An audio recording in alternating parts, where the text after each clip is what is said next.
Good morning, everybody.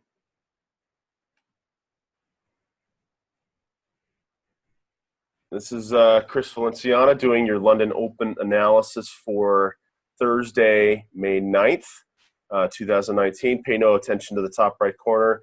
That's still showing Hawaii time. We're a day behind you guys. Um, hey, let's get started. Looking at what's going on today in terms of high impact news, there's a couple things going on. We have the Canadian trade balance coming up here later at the early open for U.S. We've also got a Fed Chair Powell speech, and we've also got the PPI month over month. So those are all high impact and expected to have some meaning here for the currency. Looking at zero hedge. Really, all eyes are on the U.S.-China delegation for the trade talks. So that starts today. It's been all safe haven flows, I'd say, for the last couple days here. So there's some real concern. There's some jawboning going back and forth. But, if you can really see here, there was not a heck of a lot going on. One thing that I did mention, and this is something that impacted our trade, is there was the 1922 committee. There's going to be a discussion next week regarding Prime Minister May's future for the pound for the UK. So that's going to hit us there, but otherwise nothing really else going on. One thing I did want to note and show, then this really has some meaning, I think, once this US-China stuff gets sorted out. President Trump issued sanctions on Iran metals, and U.S. Special Envoy for Iran Hook reiterated hardline stance in which the U.S. will not grant any more sanction waivers for Iranian crude. And that's going to impact oil markets. That's going to impact metal markets. So once again, pending U.S.-China turning out okay, we should see a spike in the commodity currencies. So that's the CAD. I think that's the Australian dollar as well. So won't trade that now, but that's something to keep in mind prior to maybe the weekend or maybe early next week.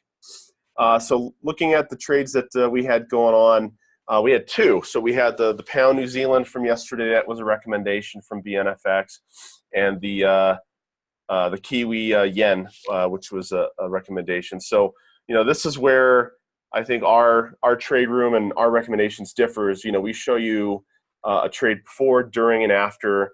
And I think it's very important to show you the reality in these trades. So we're not only going to show you winners. We don't win 100 times in a row, and we're not perfect. So that's what trading is all about. It's about managing your risk and making sure that you're more profitable on your winners, and you cut your losses short here. So this was the pound Kiwi.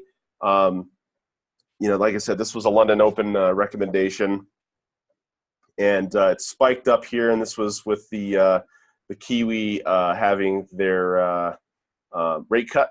So it spiked down below the 78.6. We got in here at 95. It literally went down and hit our stop to the pip, and it bounced back up to basically the starting point. But you can see here, this is acting, I think, as a resistance, and you can see it starting to go down a little bit here too. So once again, it's something that I like to mention with one of our traders in our group here is it's next. It's just one in a series, and you can't get too caught up on one trade. The other trade that we have going on right now, and this was a early recommendation from Jerry. This was a Kiwi yen short. So he's short at the 50% level. That was his recommendation, or that was his opinion. And, it's doing pretty well right now. I know he's still in it, kind of targeting down here. So BNFX, we're 50-50 in terms of our trades here. So hopefully you guys made some pips. Like I said, I might be interested in Aussie and CAD pairs, but not till this China-US stuff gets sorted out. So really the only change to the sentiment sheet is the pound I downgraded to neutral, even though Prime Minister May had every intention to stay in office until September. This 1922 committee meeting does have some people a little concerned. So that's why you didn't really see that spike in the pound as we thought that there was going to be.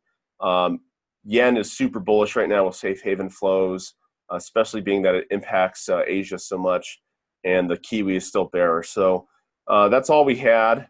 Like I said, nothing really tradable because normal sentiment's not really going to be applicable right now with this U.S.-China trade war concern looming over us. So best to just sit on your hands and kind of wait and see.